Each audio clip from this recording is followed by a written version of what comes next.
Bom dia, sou Amaury Alchieri, acadêmico do curso de Agronomia da Unijuí.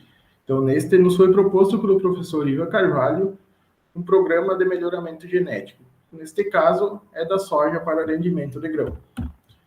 Então, a soja ela tem uma grande importância agrícola, devido a estar presente na maioria das propriedades, tanto no Brasil como no mundo. Apresenta uma tendência de aumento da produção e aumento da área cultivada. Apresenta diversidade de adaptabilidade às diversas regiões, porém enfrenta problemas com pragas e doenças e climas atípicos. A biologia floral.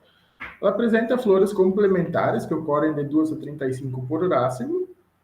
O cálice é tubular, formado por 5 sépalas de tamanhos diferentes, parcialmente unidos e persistentes. A corola é formada por 5 pétalas de coloração branca a roxa escura, onde a corola superior, denominada estandarte, as duas laterais, de asas, e as duas inferiores, de caretas. O androceu é composto de 10 estames que envolvem o estilo, sendo 9 unidos em uma única estrutura e um deles livre.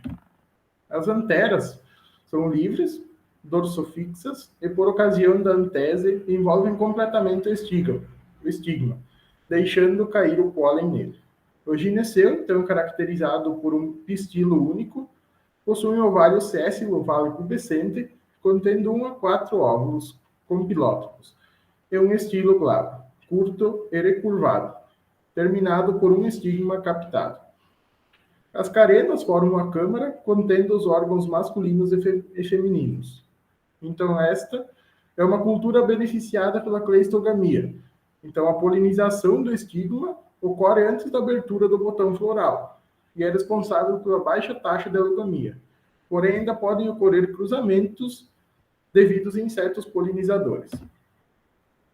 Quanto à morfologia e fisiologia, as cultivares agrícolas apresentam normalmente um caule híspido, pouco ramificado e raiz pivotante, que apresenta nódulos, onde ocorre a fixação biológica do nitrogênio.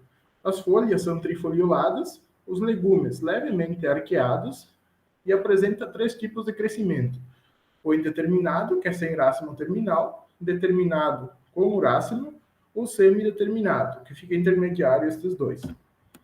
As fases de desenvolvimento são representadas por V para estádios vegetativos, que vai da emergência até o último trifólio, antes do surgimento da primeira flor, e os reprodutivos, representados pela letra L, que é o florescimento até a maturação.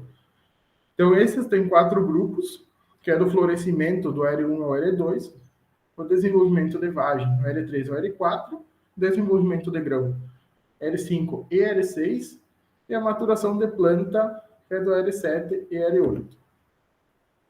As características, então, que é buscada numa planta é a adaptação quanto ao ciclo, o hábito de crescimento, período juvenil para indução floral, altura de planta, altura da primeira vagem, redução do acamamento, redução de deiscência, qualidade da semente, adaptabilidade aos diferentes solos, resistência a pragas e doenças, tolerância herbicida e alta produtividade.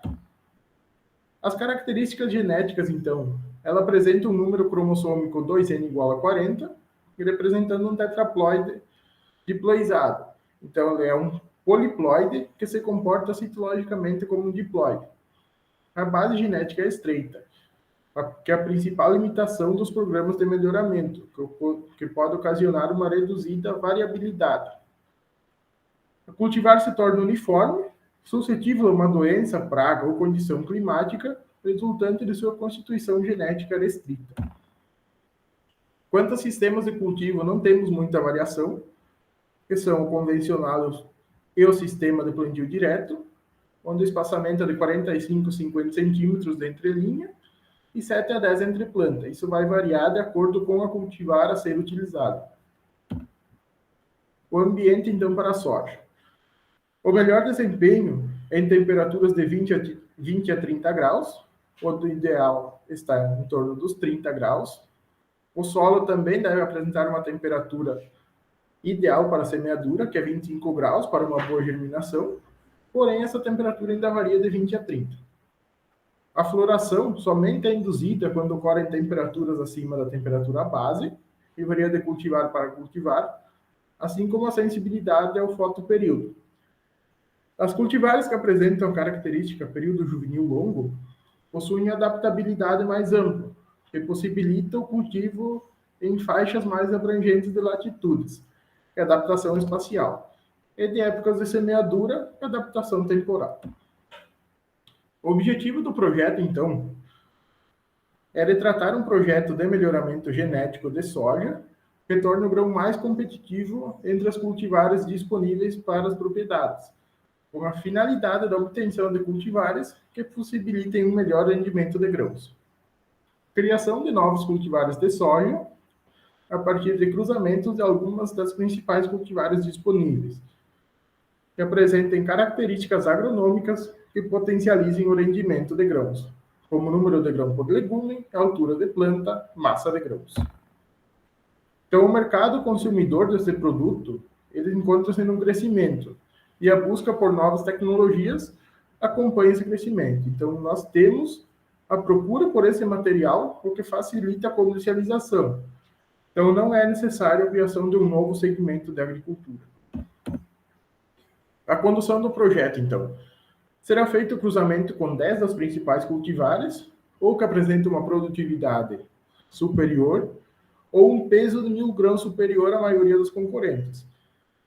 Estas características se enquadram nos sistemas de manejo e cultivo da região sul, e é buscado plantas que apresentem um ciclo não muito longo, devido ao maior risco de doenças no final do ciclo. As cultivares utilizadas, então, BMX Zeus 5557, BMX Lotus 6163, BMX Raio 5052, TMG 7262, TMG 7260, Soitec 1511, Soitec 6702, Monsoi 5838, Nidera 6220 e o Pioneer 9610. Então, feitos esses cruzamentos, esperamos obter 90 populações, que serão a geração F1, e onde as plantas serão autofecundadas, sem que haja troca de pólen com as outras plantas. Então, nesta etapa, não é feito nenhum tipo de seleção. No F2, já podemos fazer uma seleção, porém com a pressão baixa. Então, são selecionadas características qualitativas, que têm uma alternabilidade e poucos genes que atuam, como, por exemplo, a cor de flor. Então, aqui já se faz o teste de progênese, que é a média da geração F2, que é a progênie com a média dos pais. Em F3, então, as sementes colhidas no F2 são semeadas, abertas em linha, e podemos continuar com seleção de características qualitativas. As plantas que não apresentam as características positivas já podem ser descartadas. Em F4, então, são semeadas em linha as sementes colhidas, serão selecionadas através da seleção massal as plantas que apresentem melhores condições fenotípicas e continua a seleção com características qualitativas. Então, agora, em F5, a pressão ela começa a tomar rumo para características quantitativas. Elas apresentam uma baixa habilidade e os genes que atuam passam a ser muito. Então, são como ciclo, peso de semente, altura de planta, número de legumes, número de grãos. No F6, então, a semeadura das sementes colhidas.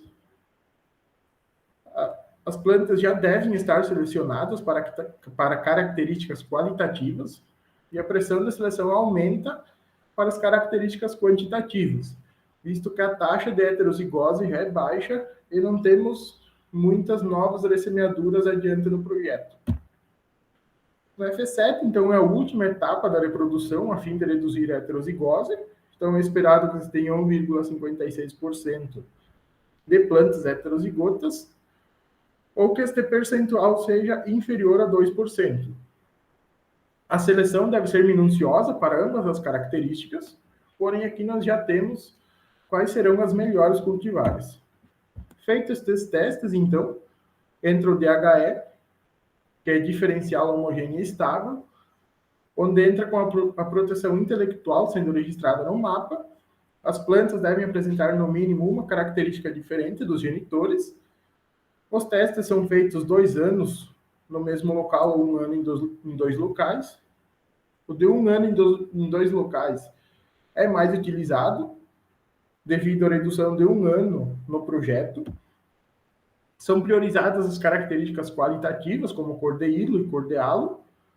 Durante estes testes, podem aparecer plantas atípicas, são indesejadas dentro do cultivar. Então, é utilizada a técnica como o routing, que é a retirada e eliminação destas plantas. O VCU, que é o valor de cultivo e uso.